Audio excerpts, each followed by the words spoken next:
Hello and welcome to the Stringfellow Technology Group webinar series. This is our educational series that we provide for our clients and non-clients as a way to educate you about different issues that are important in healthcare IT. So today's issue that we're discussing will be the top 5 cyber threats to healthcare. I'm joined today again with Edward. Hey everyone, how are y'all doing? Excited to be here. These top 5 threats actually come from the Health and Human Services report. They updated it just recently for 2023. So this is very relevant and timely. It's very important that you have awareness about what's going on in the threat landscape. Everybody's been security to death. We all agree security is a big deal. Today, we're really going to just be talking literally about awareness of the top 5 things that you need to understand and be aware of. We're not going to talk solutions today. We're not going to talk how to fix it. That's not what this is. This literally is just awareness for the folks that you work with. I hope this video can be used to share with them so that they can understand, hey, here are the things we need to be thinking about in our organization. A caveat is that everybody's in a little bit of a different situation. When we get to the solutions point, it's not cut and paste necessarily. If you have specific questions, that's always a great time to reach out to us because specific instances might require a little different solution than just a cookie cutter solution. Anything else to add, Daniel, before we jump in? Every situation is different, and this is not specific advice for your clinic. If you want specific advice, reach out to us. We'll be more than happy to talk to you. Why does this matter? The reality is it matters because since 2021, there's been a 1000x increase in attempts, phishing, hacking, email, everything. So it can happen to you. This is really happening on a daily basis. Local clinics in our Nashville area have been affected. Nationwide, they're affected. 32 million healthcare records are currently compromised. Why it's important to have awareness of these top 5 issues is because $9 million for most practices, the average loss of a data breach, huge financial impact. And the second issue is on average, without some of this awareness we're going to talk about today, hackers, they're in there for an average of almost a year before they launch the attack. So it's very important that you have awareness of how they're doing this so that they're not sitting in your systems forever and then launching an attack. And those two numbers to us are the biggest drivers of this type of education. Money, yes, and it does. It costs money. I mean, there's in the HHS report that just came out, there was a practice. They literally, rather than paying the ransom, it was an older group that ran the practice. They literally shut the practice down. They said, forget it. Hospital system said, we're going to have to pay it. So they paid it. So this is happening to practices of all sizes, not just hospital systems. And it's important to understand, what are the top five things that can happen. And so we'll go over each one of these in detail, but generally, this is almost in order of importance too. Generally, it's social engineering. We'll get into that. That's your phishing, your email attempts, vishing, which is where people are calling, ransomware. So typically they use phishing, and now ransomware, they've encrypted your files, right? And you don't have access to either, billing and claim files, your whole EHR, those types of things. Loss of theft of equipment, pretty self-explanatory. Insider and malicious threats, again, decreasing kind of potential of happening. And then attacks against connected medical devices has also been highlighted. That one's probably the least relevant to this audience in so much as that hospital systems are the ones that really have the most connected medical devices in that case. Daniel, anything to add there? Is this making sense? There's just one thing I wanted to add, and I think we can kind of put this in the context of patient safety. I think the patient safety piece is really important. So, doctors, medical providers take the Hippocratic Oath, and it's like, do no harm. And so you think about that in terms of like prescribing medicine and prescribing treatments. But I think this also extends to your patient data. And so at the end of the day, we're all consumers of healthcare. And this is something that we all have to go into the healthcare system. And none of us want the idea of our medical records, all of our sensitive information, our name, address, social security number, being leaked out into the wild. So it affects every single person, but specifically providers and practice administrators we have an extra set of burdens on top of us because we're in charge of all of this data and keeping all this data safe. And, yeah, somebody can catch, a cold or something from being in an office, but they can also get their personal identity leaked out onto the internet, which can affect them for the rest of their life. They could lose their house, they could get credit card, like it could just go on and on and on. It can be really bad. So I think that's important to frame up as well. Really, what we're saying is technology is not a box over here, and then patient care is over here. At this point, it's so integrated, it's one thing. Caring for your patients is also making sure their information is safe, which makes sense. So diving in, the first one, it's the hacker with the hoodie on. But the reality is, social engineering remains the number one way that people are breached.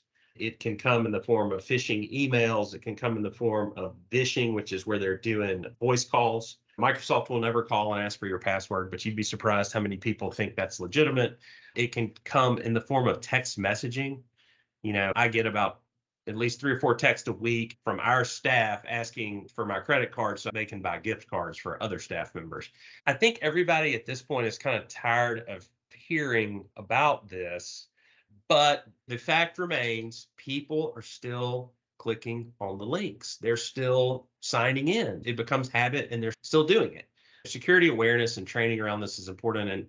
And again, in another webinar, we'll get into some very specific ways that we help groups, solve and tackle some of these. But number one, social engineering, it's still the number one. I suspect it will be the number one cybersecurity threat for a while. We still operate very much based off email, especially with referrals and different provider systems. And I mean, email is still kind of the go-to communication method, and the hackers know this. So being aware that email is definitely continuing to be the top attack vector, I think is important. Having your people understand that the average worker gets 80 emails a day, and it doesn't take but one click. It's kind of like driving a car. Everybody has to drive a car, and everybody knows they're dangerous, and we just kind of put the seatbelt on and go. But I think sometimes it's helpful to maybe refresh those safe driving habits, refresh those safe computing habits. Does that make sense, Daniel? I wanted to add as well, too, with the AI element that we're all becoming more and more aware of, that this just gets scarier and scarier. It used to be the fact that you could identify a phishing email through really bad broken English by a non-native speaker. Now with AI, that's not the case. They can sound like anybody else they want to sound like. And now they're even getting to the point where they can call you and sound on the phone like somebody you know. So it's a huge problem, and it's probably not going to go away. A Yeah. healthy dose of just skepticism out of the gate is going to really be helpful. Let's talk about number two, ransomware. They kind of almost go together because a lot of times the social engineering is how they get in to then plant the ransomware. But the reality is ransomware is its own kind of issue, and it has its own set of protections that we'll talk about in another webinar. But the point is they come in and they take your files, your data, whether it's claims data, patient records, Word docs, Excel docs, practice documents that are in a file share. Your EHR a lot of times is on a server somewhere that can be encrypted. The idea is that they encrypt the data. You can't read it, you can't use it. They can encrypt the EHR files. Guess what? The EHR won't work. And so you can't get in. And the ransom piece of it is then they demand payment. One group said, we're not going to pay. We're just going to shut the practice down, which is probably literally the worst case scenario. Another group did pay and then got their files back. The takeaway here is just storing files wherever, not putting files in the place they're supposed to be, storing files on your desktop computer, just poor data hygiene in general is not great, because now all of a sudden I can encrypt, let's call it the front scheduler's laptop that had all our scheduling files on it. It was an easy target. They weren't supposed to be there. Now it's encrypted, and now all our scheduling files are gone, as an example. So everyone needs awareness. If IT or your provider or whatever said, hey, we need to store data in this certain place, you should do that, because let's hope that they've got it set up where ransomware won't affect it. And or if it does, they can do recovery. And again, we'll talk more about how to recover and stop some of this later. Number one's phishing, right? That's how they're getting in. And then a lot of times it's ransomware is next. So it's two-pronged, really. Those top two make up a large majority of what we're seeing. But the phishing gets them in, and then ransomware, we've got data that's encrypted, and we can't we don't have good backups. We don't have a way to recover. So that's what happens. But it's important to understand, hey, I don't want to be storing files just anywhere. I want to understand where my data is and control it so that we can back up and recover. So those two kind of go together. Next up, and again, we're kind of going down in prevalence. I wouldn't say importance, but really we're going downhill as far as what happens. You know, losing stuff has been going on forever, right? The hope for us is that on mobile devices that they are encrypted, especially smartphones, external storage, that it is encrypted. So basically, if it's not signed in, it's effectively useless. But still, a lot of folks are not doing that. So they've got laptops floating around. Practice admin took her laptop to the coffee shop to catch up on some work because it was quiet. The next thing you know, the laptop's not there. It was connected to a VPN. Now they're in. What happens too, we've even heard of this. I know it's wild, but just leaving your machine, not even lost, but just unattended, you know, they'll go somebody will sit down, plant the ransomware, and it goes back to they're in the systems for 350 days before anybody recognizes it. Happens just like that. They get what's called a command and control situation in your environment, and then they come back to you when they get to it, right?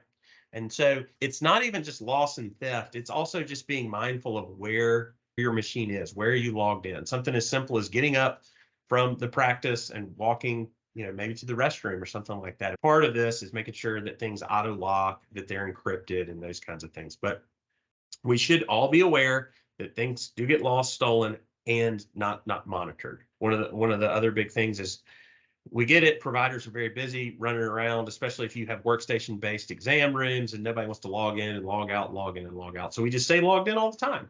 Well, not great, right? Being logged in generically, it's like you might as well have just lost it anyway because it's just sitting there, if that makes sense.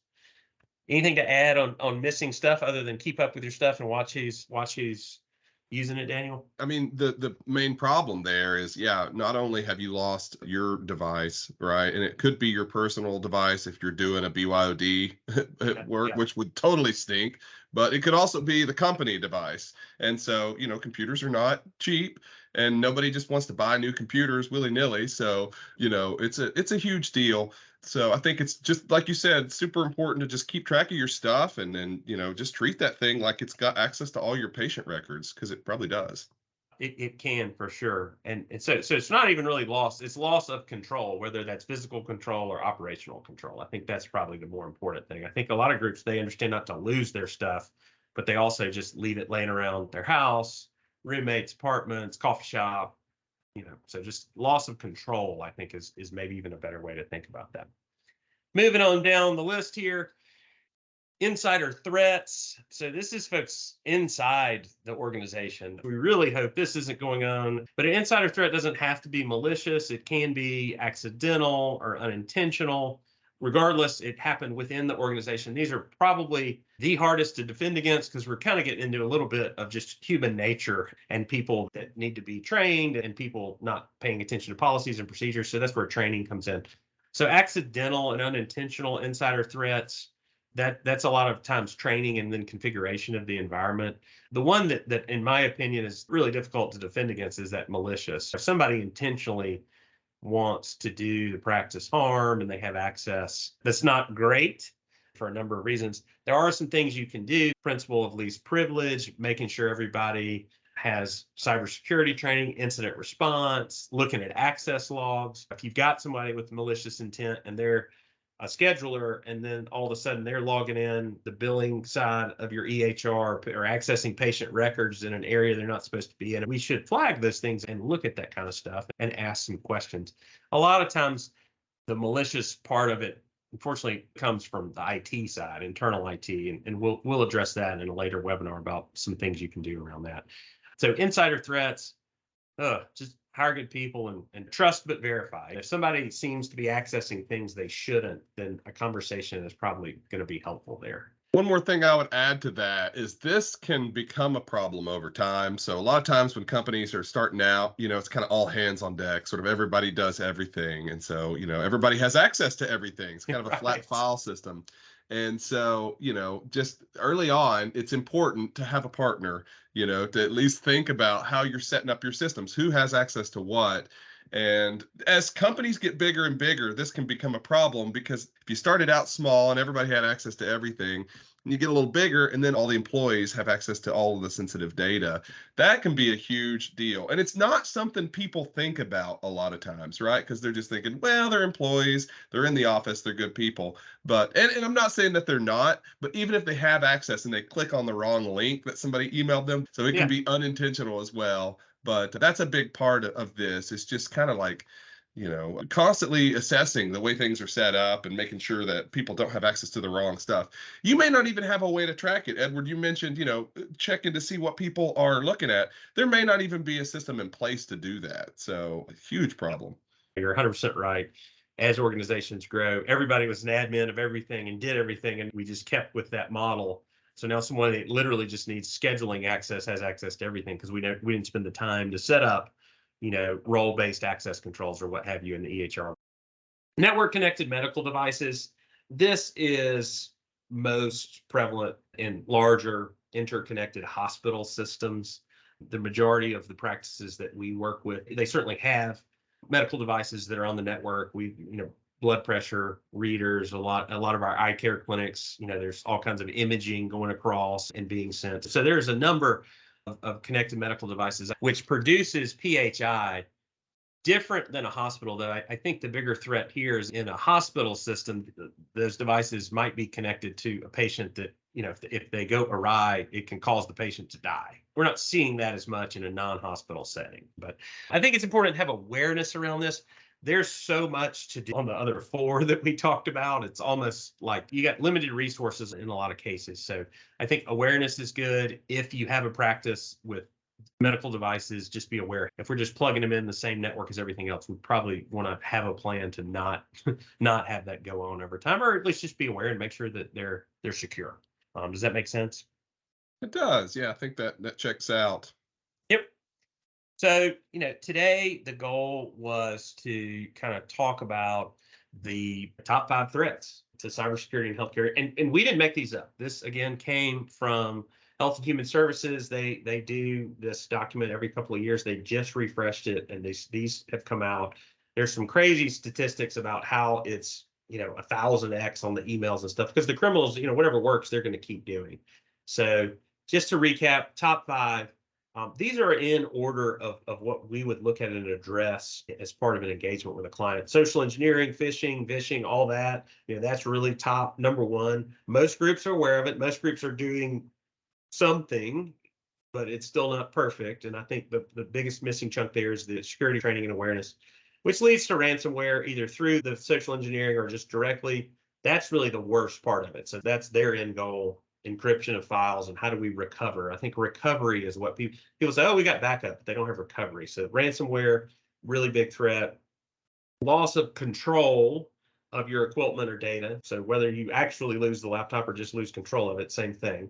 Insider accidental, talked about that. That could be accidental, hopefully mostly malicious. We talked about that's probably one of the harder ones to figure out. And then the last was the connected medical devices. So those are the top 5 is identified. You need to have a plan to address, all of them in the right order and the right priority, depending on what type of practice you are. That is something that Stringfellow does each and every day, is talks to people about their situation and what's going on. If you have any questions, please feel free to reach out to us. You can email learn more at stringfellow.com. Obviously, you can go to our website, also stringfellow.com, to learn more. And then there's a contact us button there. And then you can just give us a phone call at the number on the screen here, 615-386-4920. Call us up and we would love to have a discovery call with you, understand what your concerns and needs are, and seeing if there's something we could do to help.